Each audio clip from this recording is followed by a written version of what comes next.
எல்லோருக்கும் வணக்கங்க. இன்றைக்கி என்ன வீடியோ பார்க்க போகிறோங்கன்னா, நாட்டு கம்மஞ்சோறு எப்படி ஈஸியான முறையில் எப்படி செய்கிறதுன்னு பார்க்கலாம் வாங்க.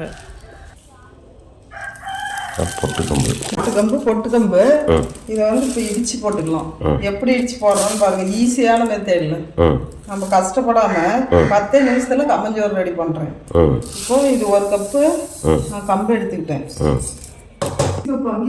பொட்டுக்கம்பு. இப்போ இந்த கம்பை மிக்சியில் போட்டு சும்மா ரெண்டே அந்த மேலு தோலெல்லாம் விட்டுரும். இப்போ பண்ணி காட்டுறேன் பாருங்க.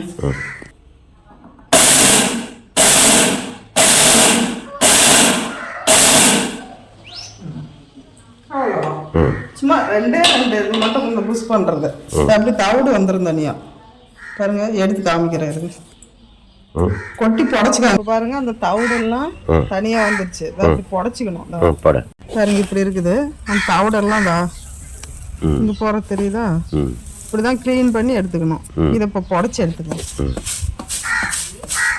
எவ்வளவு தவிடு பாருங்க.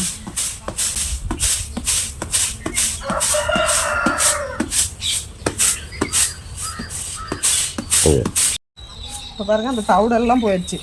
தவிடெல்லாம் கிளீன் பண்ணி சுத்தமான கம்பு ரெடி ஆயிடுச்சு. இப்போ போய் இதை கல்லில் தண்ணியில் கொட்டி கல் அரிச்சிக்கலாம். இப்போ இந்த கம்பை ஒரு தேசாவை கொட்டி தண்ணி ஊற்றி கல்லை தனியாக அரிச்சு எடுத்துக்கணும். இதில் ஒரு சில கல் இருக்கும், அதனால அரிச்சு எடுக்கணும். இந்த கம்புல தண்ணி ஊற்றிக்கலாம். கல் இல்லாமல் இதை அரிச்சு எடுத்துக்கலாம். கல் இருக்காது. அப்படி பண்ணனா தான் கல் வந்து அரிச்சு எடுக்க முடியும். அப்படி அரைச்சி எடுக்கணும்.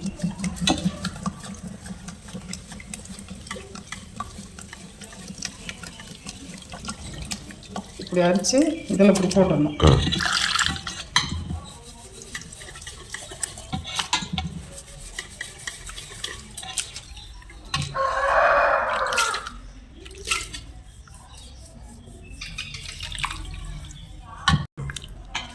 சும்மா சின்ன சின்ன கல்லுக்கிறதுலாம் இதில் நின்றுக்கும். இன்னொரு டைம் அரசுமா? இல்லை, ஒரு டைம். சரி, மேலே வந்து பொட்டு இதை வடிச்சு விட்டுருங்க. ரொம்ப பொட்டாகிறது மிதந்து வந்துடும். மிதந்து வந்துடும். சுத்தமாக போட்டுக்கணும். கம்பே பொட்டுக்கம்பு அது பேர். அதுலேயும் பொட்டு வருதுல்ல.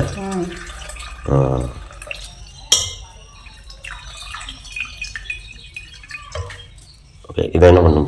இதை வந்து மிக்சியில் போட்டு நான் கொஞ்சம் குறப்பா ஒன்றா ரெண்டா உடைச்சு தண்ணி எடுத்துக்கிட்டேன். இவ்வளோ தண்ணி வச்சாச்சு. இதை வந்து உலை வச்சுக்கணும். உலை வச்சுட்டு தான் இதை இப்போ மிக்சியில் போட்டு 1 2 உடைக்கணும். இப்போ பாருங்க, இது தண்ணி இருக்கக்கூடாது.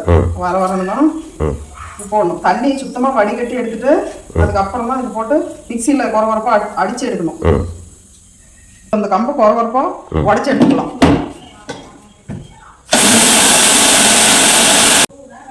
இப்போ பாருங்க, சூப்பராக குறப்பாக அரைச்சி எடுத்தாச்சு. இது ரொம்ப நைஸாகவும் இருக்கக்கூடாது, ரொம்ப அரிசியாகவும் இருக்கக்கூடாது. இப்படி குறன்னு 1 2 உடச்சி எடுத்துக்கணும்.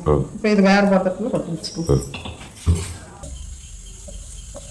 இப்போ வந்துட்டு உலை பாருங்க, இந்த மாதிரி கொதிக்கணும். இந்த மாதிரி உலை கொதிச்ச பின்னாடி தான் இப்போ அரிசி கொட்டணும். இது கொட்டின உடனே கிண்டணும், இல்லைன்னா கட்டி விழுந்துடும். பாருங்க, சூப்பராக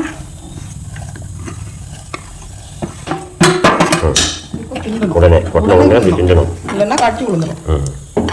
நல்லா வேகணும். இப்படி கொட்டின உடனே நல்லா இப்படி கிண்டணும்.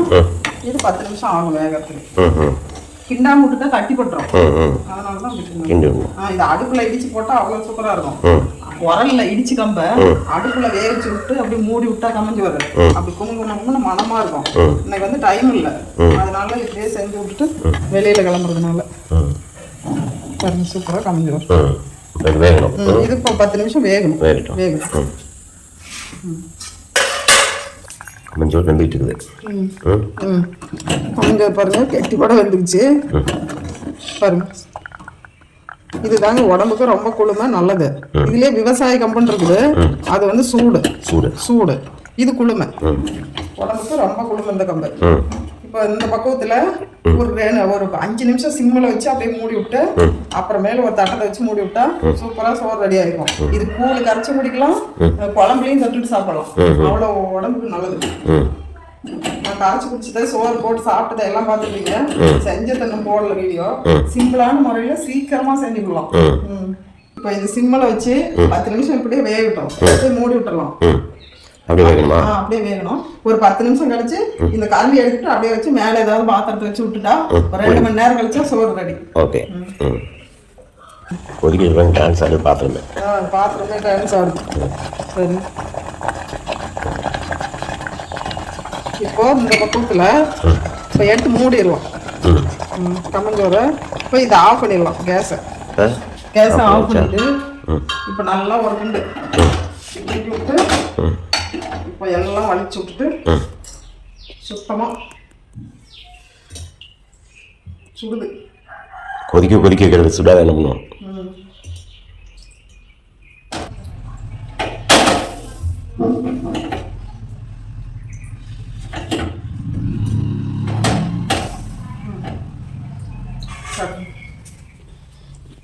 அப்படி எல்லாம் க்ளீன் பண்ணி இப்படி வச்சு அழுத்தி விட்டு பாருங்க, சூப்பரா சோறு கொஞ்சம் கெட்டி பட்டுருச்சு.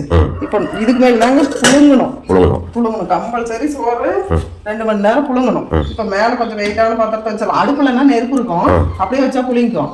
நெருப்பு இல்லை, அதனால இப்படி மேல கொஞ்சம் வெயிட்டான பாத்திரத்தை வச்சுட்டா 2 மணி நேரம் புளிங்கட்டும். புழுங்கினா சோறு ரெடி. அவ்வளோதாங்க. ரெடி ஆயிருக்குமா? கம்மஞ்சோறு சூப்பரா ரெடியா இருக்கும். அந்த வெயிட்ட இறக்கி வச்சுட்டு பாருங்க, சோத்தை சூப்பரா ரெடி ஆயிடுச்சு. இப்படிதாங்க இருக்கும். இப்போ கிண்டி விடணும். பாருங்க, சூப்பரா ரெடி ஆயிடுச்சு கெட்டியா. அந்த மூடுனா நல்லா புளிக்கும். எடுத்து கிண்டி விட்டு பாருங்களா,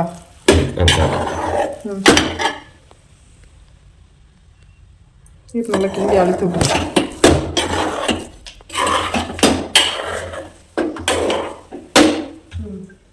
பாருங்க, சூப்பரா கம்மஞ்சோறு ரெடி ஆயிடுச்சு. இப்போ குழம்புல வேணுனாலும் போட்டு சாப்பிட்டுக்கலாம். கம்மஞ்சோறு கரைச்சி குடிக்கிறதா இருந்தாலும் கம்மன் கூழும்பாங்கல்ல, அந்த மாதிரி கூழாக இருந்தாலும் குடிச்சிக்கலாம். பாருங்க, அப்படி பாருங்க எப்படி இருக்குது உரண்டையா. இதில் தண்ணி ஊற்றி மோர் ஊற்றி கரைச்சி குடிச்சா கூழ், அப்படியே சாப்பிட்டா கம்மஞ்சோறு. ஓகே உறவுகளே, வாங்க கம்மஞ்சோறு சாப்பிடலாம். கொள்ளுப்பருப்பு குழம்பு வைக்கணும். கொள்ளுப்பருப்பு குழம்பு சூப்பரா இருக்கும். கம்மஞ்சோத்துக்கும் கொள்ளுப்பருப்பு குழம்புக்கும் அப்படியே அட்டகாசமா இருக்கும். நான் இதுக்கு மேல தான் கொள்ளுப்பருப்பு குழம்பு ரெடி பண்ணணும். சரி, வைங்க பார்க்கலாம்.